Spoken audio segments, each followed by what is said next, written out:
हाँ दोस्तों, आज फिर लेके आए हैं आपके लिए हम एक वीडियो जिसमें 50 क्वेश्चन और बहुत ही चुनिंदा क्वेश्चन लेके आए हैं जो आपके पेपर में 110% आने की संभावना है। तो चलो शुरू करते हैं। पहला नंबर क्वेश्चन है आपका, इतिहास के जनक कौन थे? तो इतिहास के जनक है आपके हेरोडोटस। नंबर 2, अभिलेखों के अध्ययन कहलाता है पुरालेख शास्त्र। नंबर 3, सिक्कों के अध्ययन को कहते हैं मुद्रा शास्त्र।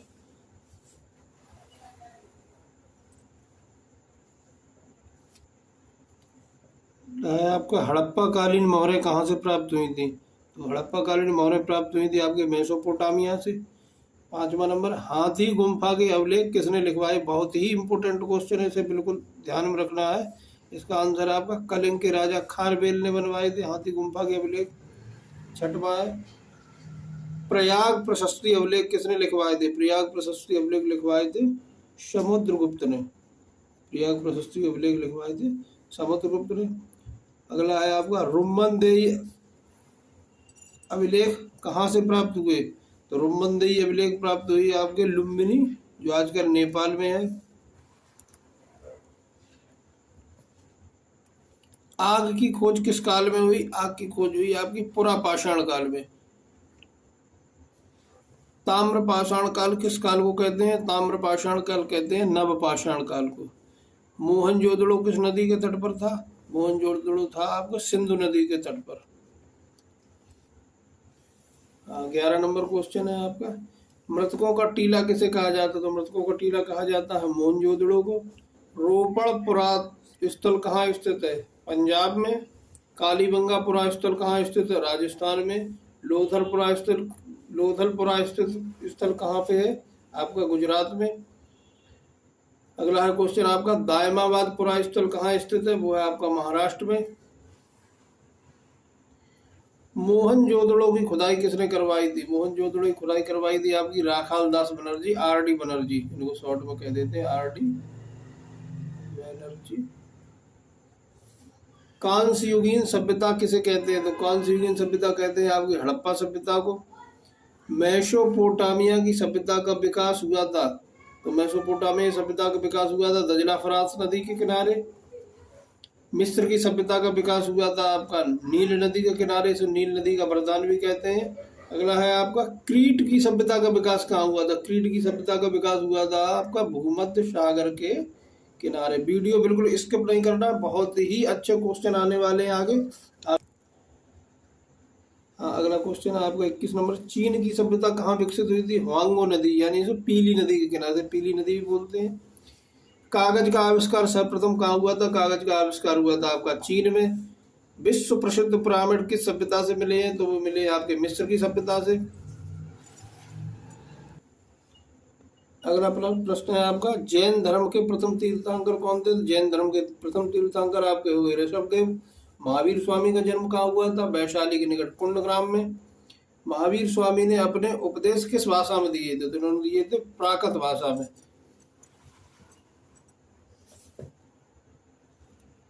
अगला है आपका, गौतम बुद्ध का जन्म कब और कहाँ हुआ था? तो गौतम बुद्ध का जन्म हुआ था आपका 563 ईसा पूर्व लुम्बिनी, जो आजकल नेपाल में है, यहाँ हुआ था।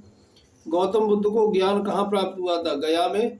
35 वर्ष की आयु जिसे बाद में बोध गया कहा जाने लगा। जब इन्हें ज्ञान प्राप्त हो गया तो उस जगह को बोध गया कहा जाने लगा। 29 नंबर क्वेश्चन है आपका, गौतम बुद्ध के गुरु कौन थे? तो गौतम बुद्ध के गुरु थे अलार कलाम। गौतम बुद्ध ने प्रथम उपदेश कहाँ और किस भाषा में दिया था? तो गौतम बुद्ध ने पहला उपदेश अपना दिया था सारनाथ में, भाषा थी इनकी पाली। हाँ, तो इसी के साथ में अगला क्वेश्चन है आपका, हरियंक वंश का प्रथम शासक कौन था? हरियंक वंश का प्रथम शासक था आपका बिंबिसार। किस हरियंक शासक को कुणिक कहा जाता? कुणिक कहा जाता अजात शत्रु को। प्रथम बौद्ध संगीति किसके शासनकाल में हुई थी? वो हुई थी अजात शत्रु के शासनकाल में। अगला प्रश्न आपका बहुत ही ये इंपोर्टेंट क्वेश्चन है, युद्ध में रथ, मूसल और महाशिला कंटक जैसे अस्त्रों का प्रयोग सर्वप्रथम किस शासक ने किया था? तो वो थे आपके अजात शत्रु।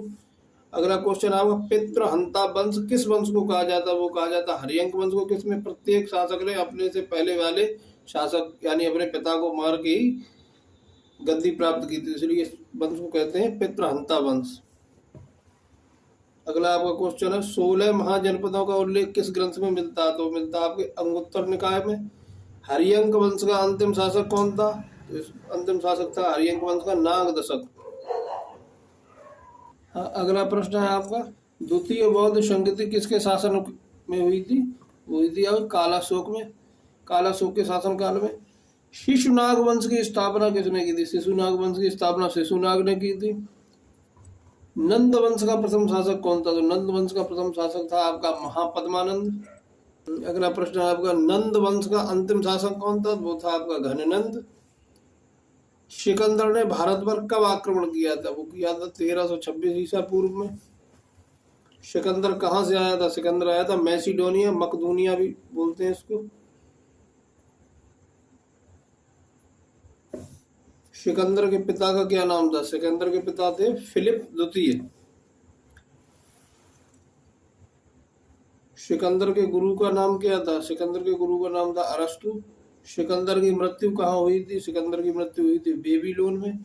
सिकंदर के घोड़े का क्या नाम था? सिकंदर के घोड़े का नाम था बहुकेफला। ये बहुत ही इसका प्रिय घोड़ा था, इसी के नाम से उसने जो है एक नगर बसाया था बहुकेफला।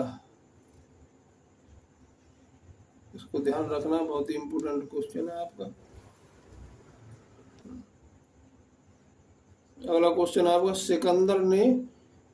सिकंदर के सेनापति का क्या नाम था? सिकंदर के सेनापति का नाम था सेल्यूकस निकेटर। अगला है प्रश्न आपका सेल्यूकस ने भारत पर आक्रमण किसके शासन काल में किया? तो वो किया था आपके चंद्रगुप्त मौर्य के शासन काल में। अगला और अंतिम प्रश्न है आपका सिकंदर का भारत पर आक्रमण करने का मुख्य कारण क्या था? वो था आपका धन प्राप्त करने की लालसा से वो आया था और उसका कोई मेन उद्देश्य नहीं था। अगर वीडियो आपको अच्छी लगी हो तो शेयर करें, लाइक करें, कमेंट करें और आगे के लिए धन्यवाद। जय हिंद।